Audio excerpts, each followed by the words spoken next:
I bet you didn't know a single word could silence an entire Galactic Council. She laughed at me in front of everyone.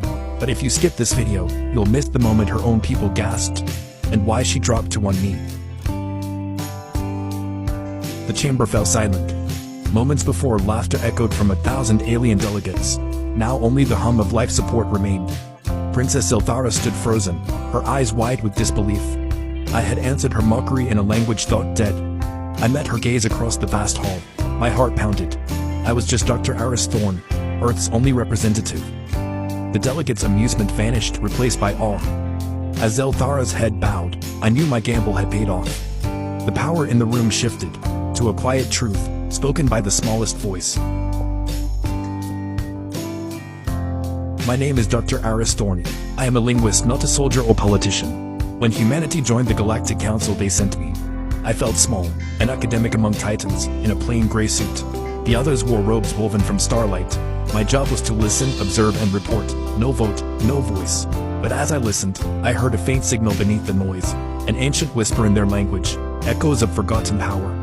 I just had to find the right moment to speak, and when it came, I would be heard. Arriving at the Galactic Council Citadel was like a bacterium entering a cathedral. The scale was beyond human comprehension, a Dyson sphere around a white dwarf, home to trillions. My shuttle, Earth's finest, was a toy docking with a mountain. I stepped onto the landing platform, overwhelmed by alien sights, sounds, and scents. I was escorted to my quarters by a silent floating attendant. The corridors were vast, carved from a material that seemed to drink light. Beings of every imaginable shape glided past me. None met my eye. I was invisible, an insignificant speck from an unimportant world. My title, observer from Terra, not a delegate, a specimen. The council chamber was a colossal amphitheater, pods floating in rings around a central display. My pod was in the highest, most distant ring, reserved for minor functionaries and drones. From up there, the powerful delegates looked like tiny jewels. It was a clear statement. Humanity was at the very bottom. My first sessions were a blur of politics and economics. I focused on listening. I recorded every word, every inflection, running real-time analysis on my datapad. The other delegates ignored me, unaware of what I was really listening for. The moment came during a debate on trade routes. Each observer had to make a formal statement. My turn came. I activated my microphone. My heart hammered. This was the first time my voice would be heard. I had practiced for days, but my human vocal cords weren't made for galactic standard. My accent was obvious. I sounded like a child learning to speak. A few snickers rippled through the chamber. My face grew hot. I felt the sting of shame every language learner knows. How quaint. The primitive speaks, it sounds like a broken hydrospanner. The chamber erupted in laughter, loud, open, unrestrained ridicule. They were laughing at me, at humanity, at our attempt to join their club. I saw Zelthara smirking on the hollow display. Every instinct screamed at me to retreat, to disappear. But I heard something in her voice, the same ghost I'd been chasing. I realized this was my opening. I could let their laughter define me, or I could answer in a way no one expected. I steadied myself, ready to speak not as a joke, but as a challenger. The laughter was about to end. I would show them the power of a forgotten language. And the room would never be the same. The secret was in their vowels and sentence structure. To everyone else, Princess Zelia spoke perfect galactic standard, but to me, it was more. Her speech was peppered with linguistic fossils, traces of a much older language, elongated vowels, archaic grammar, signs of the old Cygnian royal tongue. This was the language of the first descendants, the legendary rulers of the Cygnian Empire. It was considered lost, spoken only in fragments during ceremonies. But it wasn't lost, it was dormant, echoing in their modern speech. The royals, in their arrogance, used it most, unaware of its true power. I had spent years reconstructing this dead language from scraps and fragments. I built a vocabulary, a grammar, and practiced the pronunciation in secret. I never thought I'd use it, until now.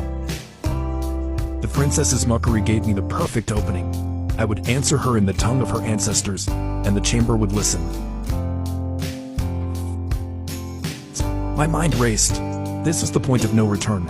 I could say nothing, absorb the humiliation and retreat. Humanity would remain a galactic joke. Or I could answer her, Not in galactic standard, but in the language of the conquerors. Speaking the old royal tongue was a monumental risk. If I was wrong, I'd sound like a fool. If I was right, everything would change.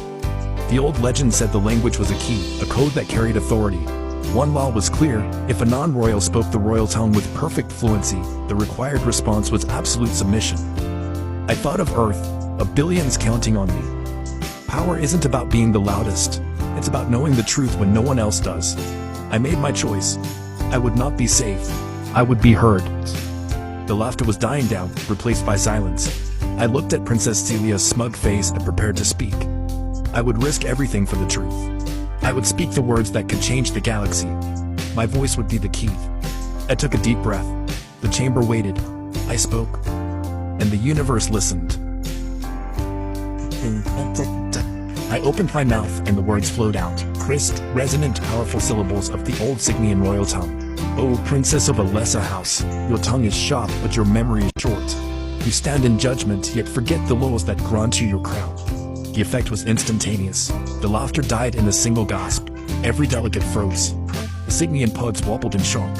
On the hollow display, Princess Celia's smugness dissolved into terror. I continued, my voice calm and measured.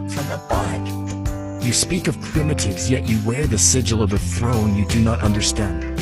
The blood of the first ascendants is thin in you. You have forgotten the oaths. You have forgotten the cradle." I used the formal declension reserved for a superior addressing an inferior. A direct challenge to her authority. And then, the impossible happened. Princess Celia's regal posture collapsed. Her head bowed. She knelt in her royal pod. A wave of gasps swept through the chamber. The princess of the mighty Signian ascendancy was me. To me, the human, the primitive. In that moment, everyone knew. Everything they thought they knew about Earth was wrong. The chamber was silent. The balance of power forever changed. I had spoken the truth, and the galaxy had listened. The smallest voice had moved the world. And nothing would ever be the same. The truth emerged, slowly reshaping the galaxy. An ancient Signian archon confirmed it. The old royal tongue was a bio-keyed verification system. Only true royals or their deputies could speak it without triggering lethal countermeasures. The fact that I, a human, could speak it meant humanity was not what they seemed. The archon revealed ancient star charts. In the sector called the Soul Anomaly, there was another name, Cadet, Throne One. Millennia ago, the true First Ascendants had sought refuge on a distant world. Leaving the command, their world was to be left alone until its people chose to reveal themselves. Suddenly, it all made sense. Earth had never been conquered because it was protected by an ancient decree. We weren't a primitive species. We were the descendants, or chosen inheritors of the original Signian royal line. We were the forgotten kings. The council was in uproar. Earth was not a candidate for membership, it was the seat of the council's oldest authority. My status shifted from observer to something far more significant. I was no longer just Dr. Aristorn, linguist. I was the first ambassador from the throne world, the voice of the true ancestors. The mockery was gone, replaced by fearful respect. They were looking at the owner's son who had just walked into the room. In the end, power was not what they thought. It wasn't about ships or weapons or a booming voice.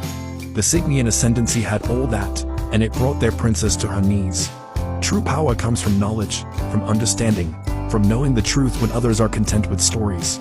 My only weapon was a language, and it proved more powerful than their fleet. This event sent a ripple through that galaxy, a lesson for every being in that chamber, and for everyone on Earth. Do not underestimate the quiet ones. Do not dismiss the observers. The universe is full of hidden truths and forgotten histories. The most important discoveries are made not by shouting but by listening. I had spent my life listening to the whispers of the past, and that gave me the strength to change the future. We may feel small in a vast universe, but within us lies a strength we may not recognize. The truth does not need to be shouted.